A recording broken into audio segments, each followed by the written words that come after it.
Well, as you can tell, guys, I'm in a little bit of a pinch here today, so I'm doing this report from someone's living room. It kind of reminds me as I'm cruising through the website doing my handicapping, I come across these video reports for game previews, and inevitably you see on one side of the split screen this dapper-looking host in a suit and tie and the green screen behind him in the studio. On the other side, you see this schlub sports writer wearing this T-shirt that looks like it was just taken off the corner of the floor where it had been laying in a rumpled little pile with dirty clothes for the past week. And right behind him is like a knick-knack shelf that his wife has all their mementos from their most recent trips. I mean, that's what this video report reminds me of today. But hey, anyway, coming up in a second, I've got a free selection on Oklahoma City and Memphis, plus a play in baseball on the A's and the Astros contest as well. But first, you know, I've been doing this for a lot of years. And listen, the thing is, handicappers and gamblers, they're one and the same. And I've said to you many, many times, there are times you handicap a card, you're getting ready to place your bet, and I'm telling you, plays are just screaming, bet me, bet me, bet me. They are jumping off the page. That wasn't the case, however, yesterday. 3 NBA playoffs games. Nobody was really that enthused about the Mavericks Spurs. Nobody was that enthralled with the Rockets Trailblazers, including the Houston Rockets themselves, by the way they played last night. Oh, what a pathetic performance by Kevin McHale's team. Bye-bye, Kevin. Your coaching tenure has to end soon. The only big play really here on the site was Shawn Michaels, who had his 100-dime max wager, number 31 out of 43 over the past 20. He was on the Heat. Trust me, I know how disappointing that was since I had the Heat as well last night, and I was going for winning day number 13 out of 16. And it was a loser. But that's not the case today. Guys are firing left and right on tonight's 3 NBA games. And it just shows you, handicappers, gamblers, one and the same. You never force a play. Yeah, you like to have action every single day. We're all action junkies. That's what we do this for. There's more than just a vicarious thrill. We need to get action every day. It's our addiction, okay? But you got to be wise. You don't force a play. And when you're not feeling it, hey, you got to scale down the ratings. You got to scale down the amount of the wager. So anyway, I'll run down who's hot, who's not here in just a moment. Before I do that, though, something a little bit of a more serious note. Listen, you know the Charity Play of the Week just cashed in for the 4th straight Sunday.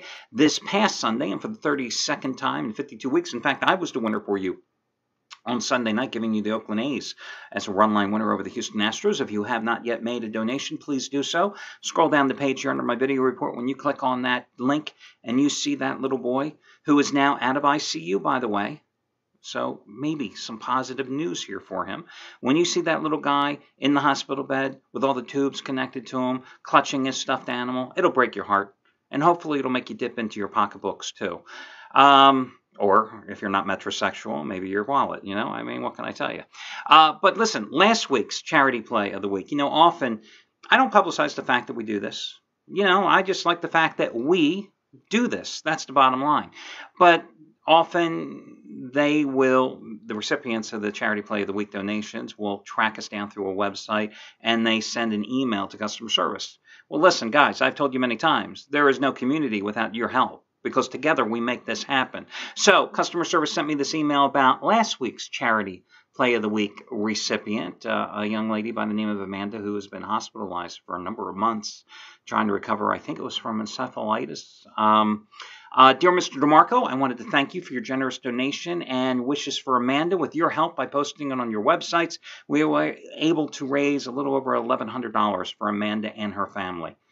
That, guys, is a thank you not from me, but it's a thank you from me to you through this young woman who sent in that nice note. Because again, without you, there is no community of caregivers. Okay, let's talk about stuff going on here tonight before I get to the free play. Listen, the half-price play of the day, I'm turning to Craig Davis. I think he has a fascinating play tonight because this is a guy, as I've told you, is based outside of Oklahoma City, who has been money in the bank with Oklahoma City plays going on or against the Thunder this season, right? And today he has the biggest basketball NBA release of his career. Ultra rare 100-dime play. And is it on the Thunder Grizzlies tonight? No. It's on Golden State and the LA Clippers. That should tell you something about the Thunder game, okay? Listen, Craig's been red hot. He's going for winning day number 40 out of 68. And in the past 67 days, $10 bettors have won a little over $5,000. Well, tonight, 100-dime winner number 3 in a row. And I'll tell you why it's number 3 in a row. In a second, it's the Western Conference Round 1 game of the year. Clippers, Golden State side. You get it for half price simply by using coupon code HALF. Remember his 100-dime winner in the Final Four, UConn outright over Florida? Remember his 100-dime winner in the men's title game just a few weeks ago, UConn outright over Kentucky? This play is just as strong. It's the third straight $100 play. You get it for half price once again by using coupon code HALF. Brad Wilton. This is going to be the fourth straight day you've gotten his plays at a discount. Unfortunately, he did not win yesterday, but Jesus, hasn't the guy won enough for you over the past couple of, almost a year now? $10 bettors up $14,780 since July. He's going for winning day number 19 out of 26 today. 69 winner number 56 of 87 is Eastern Conference Total of the Year, part number 2 on Indiana and Atlanta. Now, I say part number 2 because he hit part number 1, Washington and Chicago, over by 19 points on Tuesday. A winner you got for just $9. And today, $9 payday winner number 5 in a row from the various handicappers here at the site. Number 5 in a row is Eastern Conference Total of the Year, part number 2, the Hawks Pacers over under.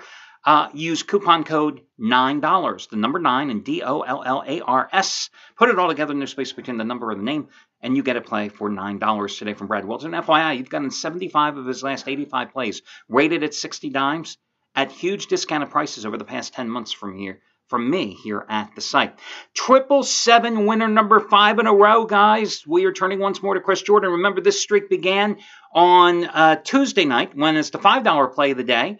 You got his winner on the Cubs, 9-2 over Arizona. Then last night, I bought you his Dog of the Year, part number 1, the Orioles, plus $1.10. You got that play as the triple play of the day winner for $777 today. Again, Dog of the Year, part number 2, matches his biggest baseball play of the season. Triple play, winner number 5 in a row. You get it for $7.77. Save $70 off the regular purchase price by using coupon code 777, TRIPLE, and the number 7 from Chris Jordan. And the $5 play of the day, Gabriel DuPont. All he's done is made $10 bettors, $3,200 over the past 16 days. Not a bad 2.5 weeks of work. Opening round total of the year, Oklahoma City, Memphis over under. You get it for $5 by using coupon code DuPont5, DuPont5. So I told you about Craig Davis having his big play. How about Jeff Benton? He won for you again last night. He was the $9 payday winner yesterday when you got his $50 winner on the Mavs Spurs over. Of course, Tuesday night hit his $100 NBA winner number 2 in a row, Pacers over the Hawks.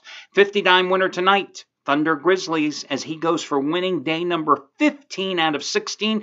Anthony Red, his second biggest play of the season, $80 NBA winner number 11 out of 13 and 6 of 7 in the playoffs the past 2 years. Pacers Hawks had only one $80-dimer so far in the postseason. That was the Clippers by 40 over the Warriors in game number 2 of that series on Monday night. This is bigger than a $60 winner last night on the Trailblazers outright at Houston. And finally, Scott Delaney, winning day number 6 in a row. Second biggest NBA release of the season, $80 winner number 12 out of 16, his Oklahoma City, Memphis side. Okay, so those are among the hot plays. Let me talk about the free selections here tonight. So, everybody down on the Oklahoma City Thunder? Not really. I mean, the Thunder are a 2.5-point favorite in Vegas, right? Hey, listen, I know the Grizzlies have won 14 straight at home. I know they took control of the home court with the 111-105 overtime win on Monday in Oklahoma City. But listen, the Thunder had the second best road record in the league this year at 25-16. As I warned you and cautioned you in this series, it was a contrast in styles. You know, the Thunder want to get out and run as they did in opening game win, 100-86. Thunder slowed down the tempo, worked the ball inside to Zach Randolph. Geez, they won 25 points. But here's the thing. I've always maintained that the law of averages generally work out over the long haul, okay? And in game number 2, you had Mike Conley playing like it was an all-star, 19 points and 12 assists. You had Russell Westbrook scoring 29 points, but only hitting 11 of 28 from the field. You had Kevin Durant with 36 points and 11 rebounds, but he only hit 12 of 28 shots from the field, only had 8 points at halftime. So the law of averages dictates this as far as I'm concerned. What is more likely to happen here tonight? Mike Conley is going to have another 19-12 game, or Kevin Durant and Russell Westbrook are going to shoot a combined 23 for 56 from the field? I'm going to go with the Thunder in this one because I don't think this team is going to shoot under 40% from the field again. I think everybody and their brother is going to be loading up on the Grizzlies, but I think the Thunder is the way to go.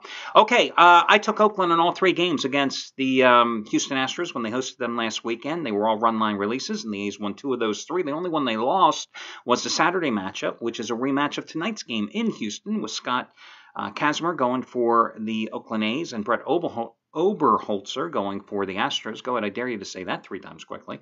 I'm going to play Oakland minus the 155 here straight up. I'm not going to encourage you to play the A's on the run line like I did in every single game with that series last weekend because the A's simply right now aren't scoring. Because after completing that 3-game sweep of the Astros, they had won 11 out of 11 out of 13 games. But here's the thing. They just got swept at home by the Rangers after going on that 11-2 run. And in that 3-game series, they only scored a total of 7 runs. But I do think they bounce back here.